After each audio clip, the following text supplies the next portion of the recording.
Mirëmbrëma.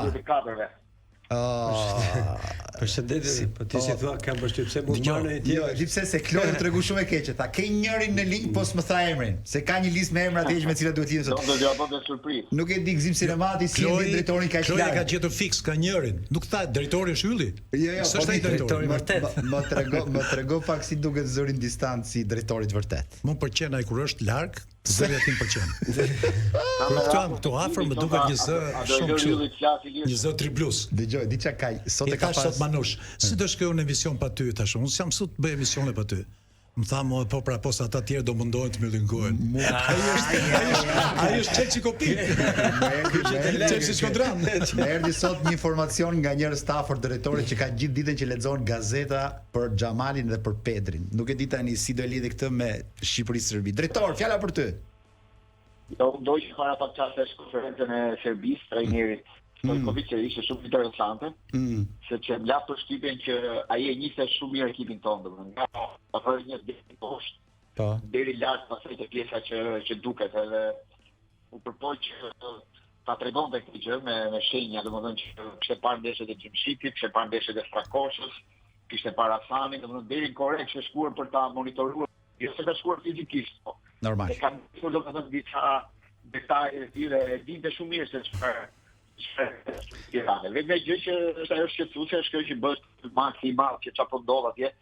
Madje sot po lexoj një gazetë serbe dhe i bë çudi që kur hyri Serbia në hotel kur erdhi në Tiranë, kishte ca shumë të rënduar atë rendin nga speciale ndeshur nga koka këmbë në kohë Tiranë dielli temperaturat mbi 30 gradë. Po pra, e ka ca nëse.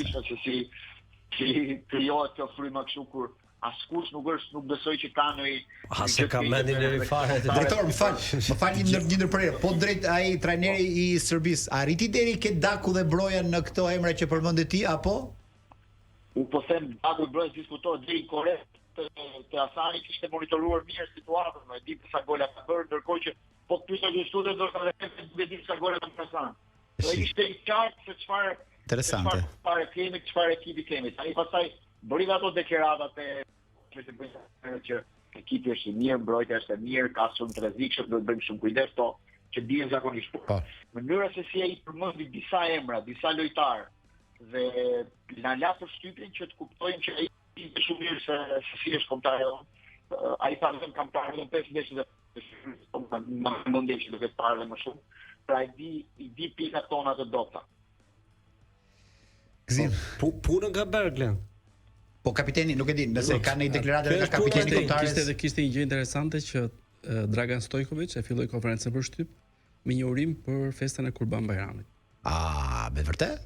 Kjo që ka shumë interesante. Shumë interesante që ka. Mos është çik trajner diplomat ky drejtor. Jo, i thash Lencit se Lenci është brezi tjetër. E kemi Glendin, e kemi apo jo? Kur ka qenë futbollist i thash Lenci ka hyrë ka një futbollist më të mirë të Jugosllavisë. Dragan Stojkovic.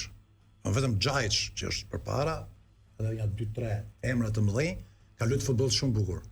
Ka qenë nga sulmuesit më të mirë. Se mbajmë, ti e mban? E mbajmë se ka luajtur në 90-ën në Jugosllavia, në vitin 90 ka qenë një kontar shumë i fortë. Që rafi Spanjë.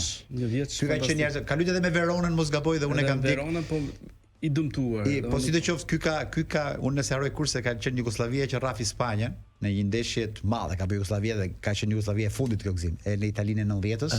Edhe ky ishte nga personazhet që ranë sy në atë.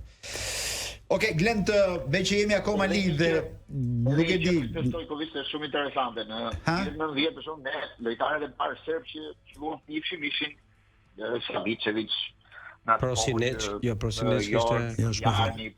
ishte sepse përkoi edhe me suksesin e Crvena Zvezdës në Kupën e Kampionave.